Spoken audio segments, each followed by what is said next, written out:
finaalis oleks saanud paremini, teise koha sain, siis esimeses hiidis mul läks halvasti natukene, ma panin kokku Nikitaga ja siis ma kukkusin 4.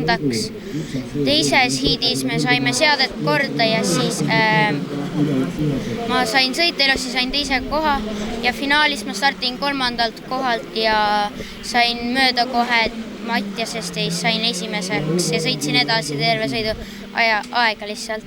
Lõpupoole mul oli niimoodi, et ma lasin rahulikult selleks, et mitte välja panna ja üle rapsida, nii et nad hakkaid natuke järgi tulema, aga väga ei jõudnud. Täna kvalifikatsioon läks päris hästi, pidas päris hästi, kuna päris soe oli. Ja see teises sõidus Markus Jauk püsis päris hästi mul järgi. Juba natuke mõtlesin, et läheb mööda, aga ei läinud mööda.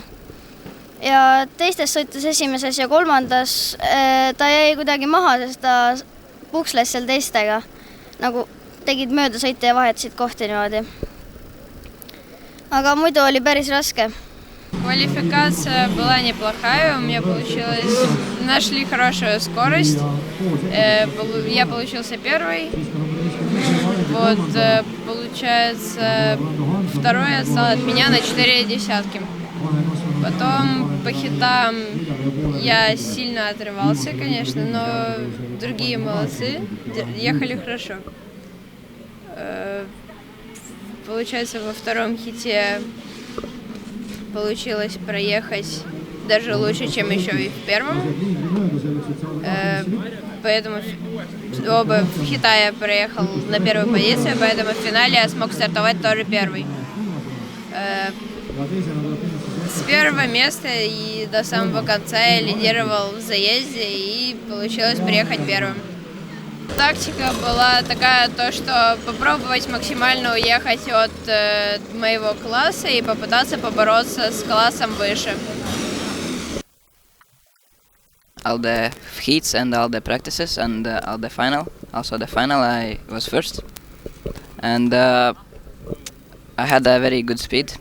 And we came here to drive in a KZ class to just train for the future.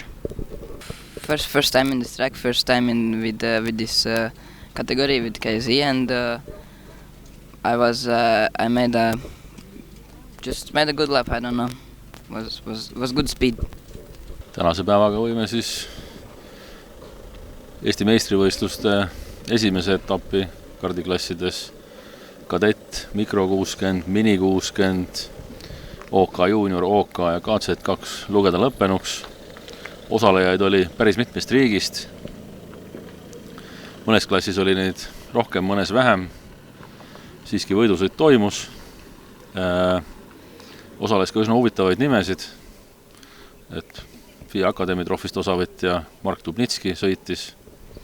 Samuti osales siis 2021 aasta Rotax Max Grand Finalsi võitja klassis Mikromax Nikita Ljubimov ja võimalik, et ühel oma esimestest KZ2 klassi võistlustest osales ka Toomas Stolzermanis, kes on siis samuti eelmise aasta Rotax Max Grand Finalsi võitja.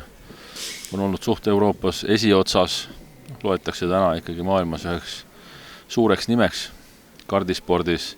Täna ta sõitis siis välja uue rajarekordi nii klassis KZ2 kui ka absoluutse rajarekordi. Keegi ei ole sellel rajal kardiga nii kiiresti sõitnud.